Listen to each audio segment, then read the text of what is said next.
Good morning. For those of you who do not know me, I'm Deborah Simon. I'm Gateway's co-founder and former executive director.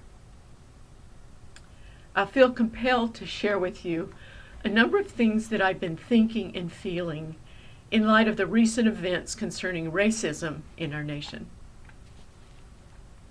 First of all, I want you to know from the founding of Gateway in 2006, we have wanted to serve all women from diverse socioeconomic backgrounds, churches, races, and cultures. To date, however, we have not served as many women of color as we hope to, but I need you to know that that is the intent and the desire of our heart. Second, I want to acknowledge Gateway's executive director now, Dacia Moore, and our board president, Janice Love. They are both strong, compassionate, and caring women who just happen to be African American. I haven't talked with them, but I can only imagine at times it's difficult for them to lead a predominantly white organization. But I'm thankful that they've done it, and I'm very thankful to have them a part of Gateway. Next, I'd like to tell you about a recent staff meeting that we had, where I asked Dacia and Tina, who is one of our other African American counselors, to share with us their personal experiences of being Black, especially during this time. They both spoke of a history of discrimination and fears, and especially fears for their sons and grandsons.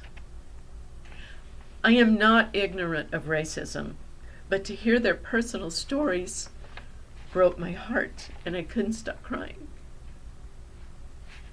And I do not apologize for my tears today. Now a little about me and my history, and how it plays into this. I was raised in Arkansas in the 1950s and 60s. I could probably just stop there. But to let you know, I was raised with segregated schools, water fountains, restrooms, theaters, and businesses. That's all I knew. My dad only used the N-word. Most of the Black people in my community addressed the whites as Mr. or Ms., no matter what the age was. Prejudice was my community. I knew nothing else.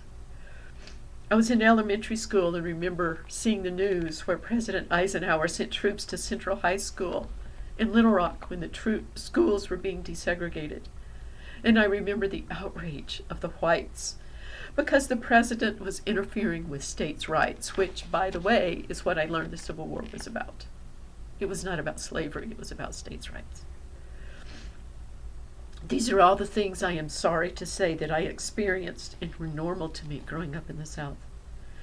But the further I move away from that, and the more I hear the stories of the injustices done to African Americans and other people of color, the more I see how detestable and wrong it was and continues to be, and the more sad and ashamed I am of being a part, my culture and myself being a part of inflicting that pain on the African American community.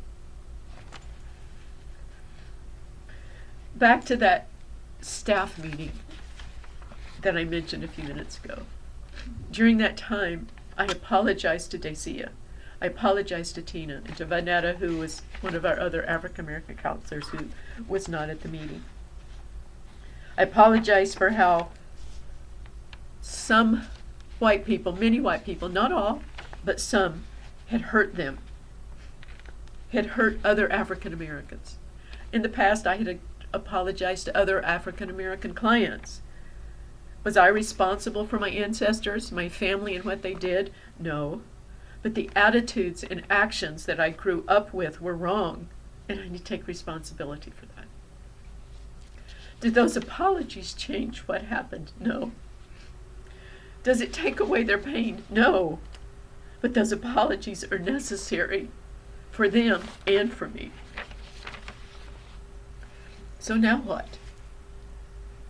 Well, first, I want to continue that apology to anyone listening to me who is African American or a person of color. I want to say I am so, so sorry for the racial prejudice, injustice, and suffering you have experienced simply because of the color of your skin.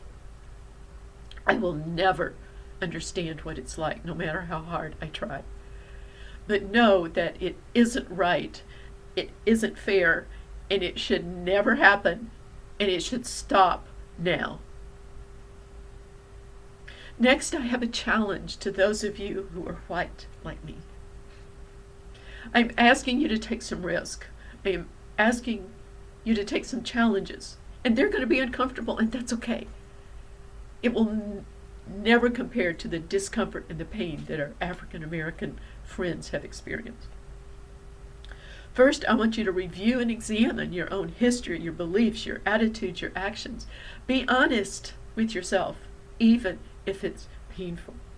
That has to be where each of us starts. Second, if you have friends, coworkers, neighbors who are people of color, have the courage to talk to them. Ask them, like I did Dacia, like I did Tina. Ask them, what is it like for you? What was it like for you historically? What is it like for you now?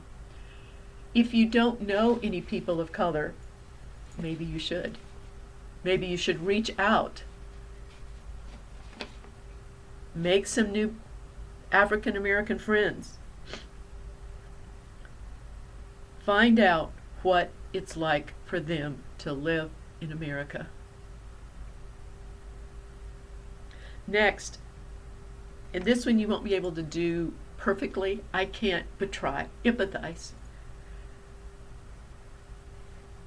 We'll never know what it's like, but imagine yourself in your white neighborhood, walking down the street, going into church, going into work, going into a business, and you're the only person that's different. Imagine yourself in black skin and know how you or others would normally respond. And feel that if you can. Or better yet, go to a place where you are a minority. Go to a place where you are different and see what that feels like to you. Next, when you're ready and it's appropriate and it can be done from your heart, offer apologies. Don't do it condescendingly, patronizingly, or out of obligation. Only do it when you feel that it's something that is, you're compelled, it's right, and it's from your heart. It's not the words, it's the attitude of your heart. That will look different from each of us. The action will be different, but don't continue with life as is.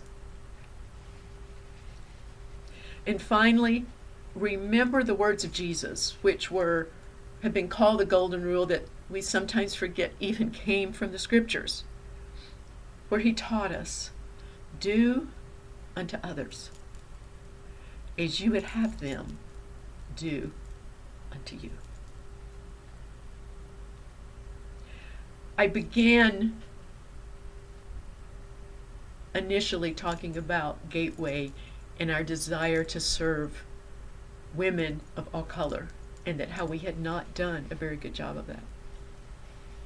Well, now we want to go beyond that and to address, as an organization, racism in America, and address it from a Christian perspective. So on July 8th, from 12 to 1, we will be doing that. So listen for more information. This is called Well Women Wednesdays. We will have a panel of women discussing this. We don't want to just stop with me saying this. We want to begin. We began 2 years ago with a small meeting. But we are committed. This wasn't her idea. That's right. This was not her idea. It was mine. And I wanted her to join me. And I ask you to join us in addressing racism in America, particularly as it affects women, Yes. but as it affects everyone. Thank you for listening. Now go and do unto others as you would have them do unto you. Amen. Thank you.